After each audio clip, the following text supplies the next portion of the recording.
Why is that wherever you go to, kind of preach or talk about stuff, you sit in a particular position, with sandals removed from your left leg up and right leg on the ground intact? Is it your style, or is it the way that one person should sit? Do you still use the Indian toilet? Yeah, Yes. Do you sit in a particular way? Asking you. I'm just asking you, do you? Why? Because the body is made like that. Today, in I forget the name of the university, some university in United States made a study and they said, this is the best way to shit. Because your thighs will go into your abdomen and press it out and everything that needs to come out will come out. If what needs to come out doesn't come out, it will slowly raise to your head. Yes.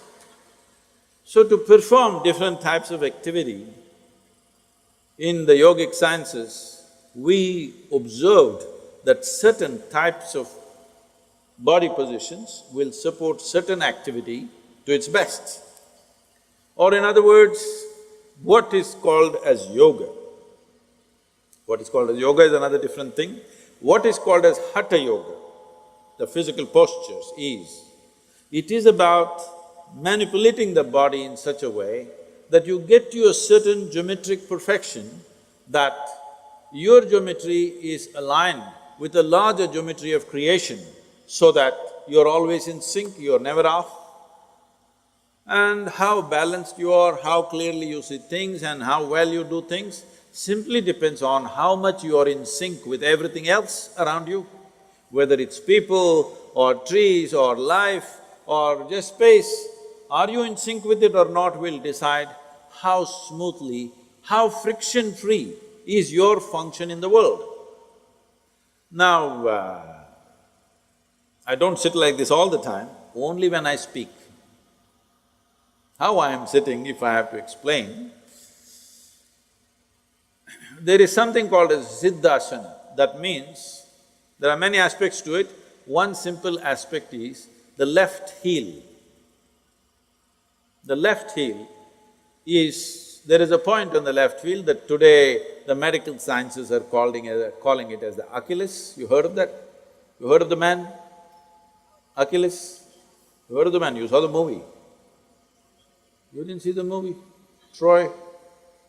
You didn't see? An innocent boy.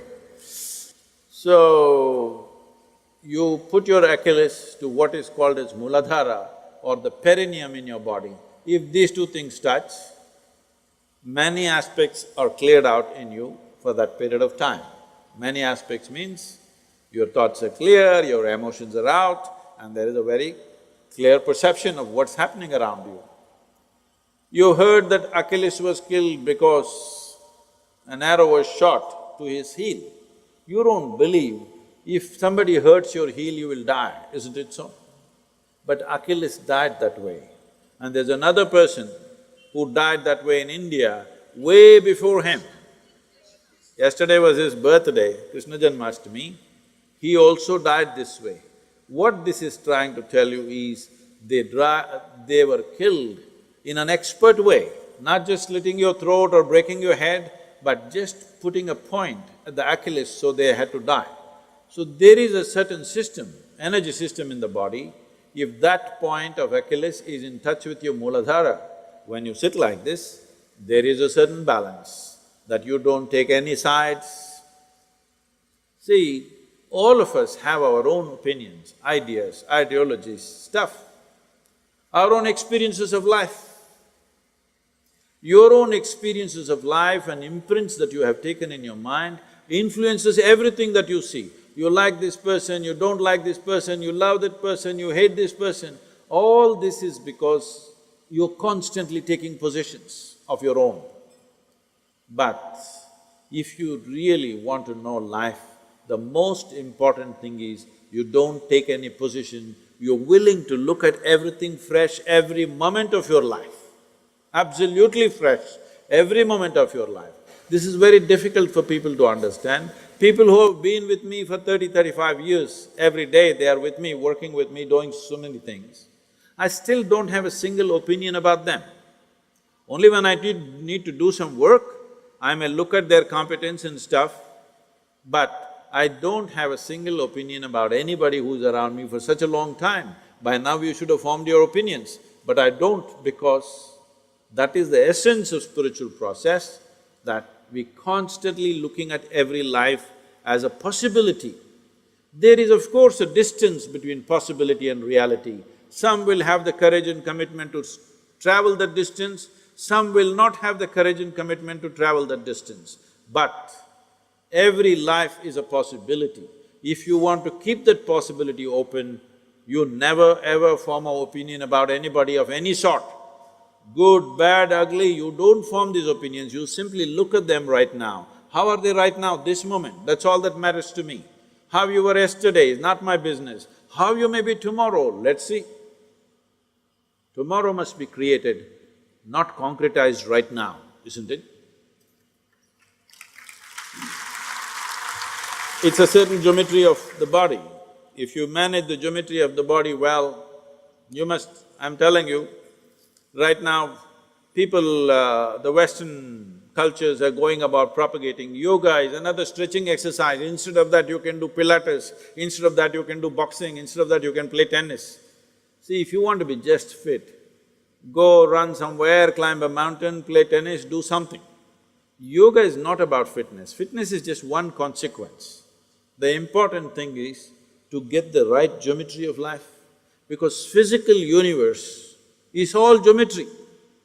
Now this building is standing here, whether how long it will stand, whether it will fall on our head today or will it stand for a long time, essentially depends on how geometrically perfect it is.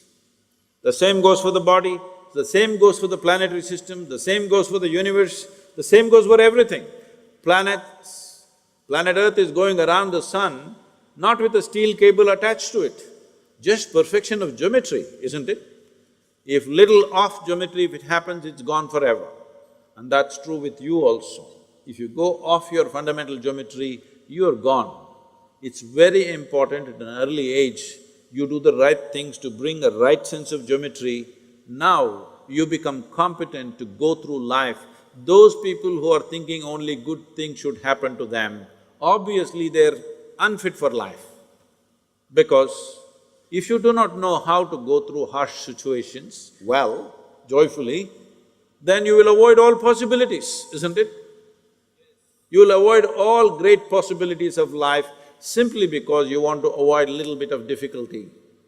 Only when you're geometrically in a certain state of congruence, then you're willing to go through any situation, no matter what it is.